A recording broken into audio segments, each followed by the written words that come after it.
ఇచ్చారు. రమ్మా ఇచ్చారా రాదండి. రమ్మ రమ్మ గుడ్. డబ్బులు ఇస్తారు తీసుకోండి, వాళ్ళు ఇస్తారు. ఇట్రమ్మా రండి.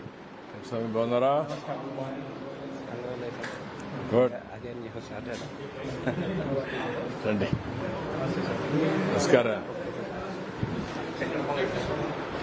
రమ్మానండి.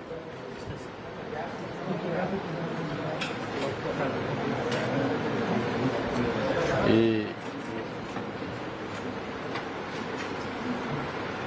సరిపోతుందా?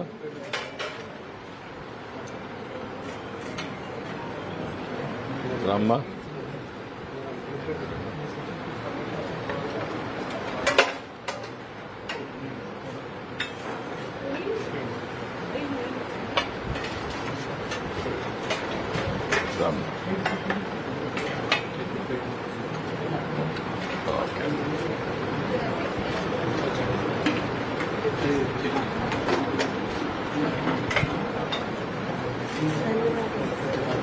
నేను ఒకటే రాష్ట్రంలో ఉండి అందరికి విజ్ఞప్తి చేస్తున్నా. ఎన్టీ రామారావు గారు అన్నదానం ప్రవేశపెట్టారు తిరుమల పైన. దాన్ని కూడా నాసిరకం భోజనం పెట్టే పరిస్థితికి వచ్చారు ఇటీవల కాలంలో. దానిపై కూడా అనేక కంప్లైంట్లు, కడాన ప్రసాదంపై కూడా కంప్లైంట్లు వచ్చే పరిస్థితికి వచ్చింది. ఇవన్నీ కూడా నాణ్యమైనటువంటి అక్కడ ఏవైతే మన దానికి కావాల్సినటువంటి ముడి సరుకులన్నీ కూడా నాసిరకం వాడడం, అది కాకుండా పవిత్రమైన దేవాలయాల్లో కూడా అపవిత్రమైన ముడి సరుకులు వాడడం, ఇలాంటివన్నీ చేసి కంపు చేశారు. ఇప్పుడిప్పుడే అక్కడ కూడా స్ట్రీమ్ లైన్ చేశాం. ఒక దూరదృష్టి మీరు ఆలోచిస్తే ఎన్టీ రామారావు గారు ఆ రోజు ప్రారంభించిన అన్నదానం ఈ రోజు కార్పసే మొత్తాన్ని జరిపే పరిస్థితి వస్తుంది. డే బై డే ప్రజలు ఇంకా కాంట్రిబ్యూట్ చేస్తున్నారు. ఎప్పుడైనా సరే ఒక మంచి వ్యవస్థను ఎస్టాబ్లిష్ చేసి ఒక పవిత్రమైన కార్యక్రమంగా దాన్ని తీసుకున్నప్పుడు ప్రజలు స్పాన్సర్ చేయడానికి ఏమాత్రం వెనుకాడని దానికి అన్నదానం టీటీలో ఒక ఉదాహరణ అని చెప్పి నేను మీకు తెలియజేసుకుంటున్నాను. తిరుమల లడ్డు ప్రసాదం విషయంలో ల్యాబ్ రిపోర్ట్స్ బయటపడ్డాయి. ఇప్పుడు మీరు ఎలా భరోసా ఇస్తారు భక్తులను? అందుకనే భక్తులందరూ కూడా మనోభావాలు దెబ్బతిన్నాయి. ఎవరు ఊహించలేదు. వెంకటేశ్వర స్వామి హిందువులకి కలియుగ దేవుడు. ఒక నమ్మకం, ఒక విశ్వాసం. అందుకని ఎప్పుడు కూడా అందరూ నమ్మేది ఎవరైనా వెంకటేశ్వర స్వామికి అపచారం తలపెడితే నెక్స్ట్ జన్మలో కాదు ఈ జన్మలోనే పనిష్మెంట్ ఇస్తాడని. అలాంటి వెంకటేశ్వర స్వామి పవిత్రం చేయడం కోసం కడాన ప్రసాదాల్లో కూడా మీరు నేను ఏదైతే చెప్పానో అలాంటి ముడి సరుకులు ఏవైతే వాడారో ఇవన్నీ నాసిరకం కాకుండా అపవిత్రమైన ముడి సరుకులను వాడారు. ఆ విషయమే ఈరోజు టీటీడీ కూడా ఎంక్వైరీ చేసినప్పుడు టెస్టులు చేసినప్పుడు బయటపడిన వాస్తవానివి. ఇలాంటి దుర్మార్గుల్ని ఏం చేయాలో నాకైతే అర్థం కావడం లేదు. ఓసారి బాధ ఆవేదన ఉంటుంది, కక్కుర్తికి కూడా అద్దులుంటాయి. కక్కుర్తి కూడా అద్దులు లేకుండా ప్రవర్తించి అంటే మేము ఏమైనా చేస్తాం అనే అహంభావంతో ముందుకు పోయారు.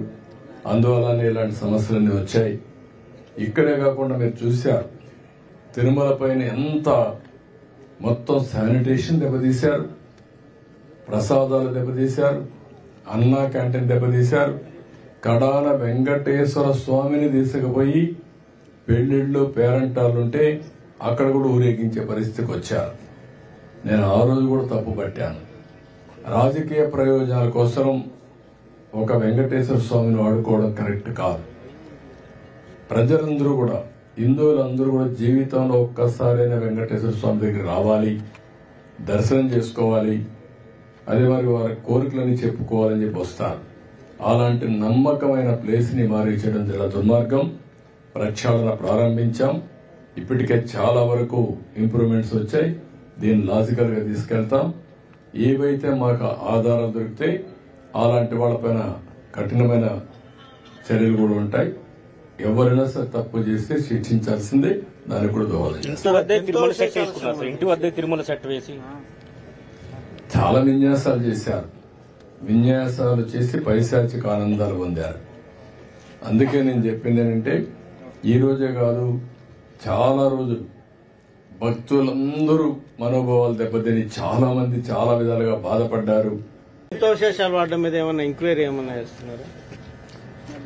మీకు ఈ రోజు వచ్చిన రిపోర్ట్ లో ఎవిడెన్స్ వచ్చాయి.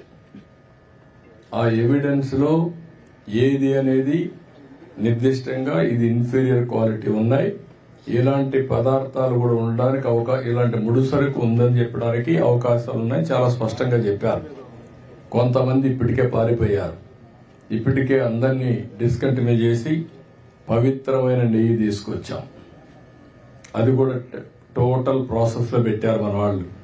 దానివల్ల క్వాలిటీ కూడా గణనీయంగా పెరిగింది. భక్తులు కూడా హ్యాపీగా ఫీల్ అయ్యే పరిస్థితికి వచ్చారు. దీన్ని ఇంకా నెక్స్ట్ లెవెల్ కట్ చేసే పోలు తీసుకెళ్తాం. పాతవన్నీ కూడా ఏ విధంగా యాక్షన్ తీసుకోవాలో యాక్షన్ తీసుకుంటాం. ఎవరు చేశారు ఏం చేశారు అవన్నీ కూడా యాక్షన్ తీసుకుంటాం. Okay, thank you.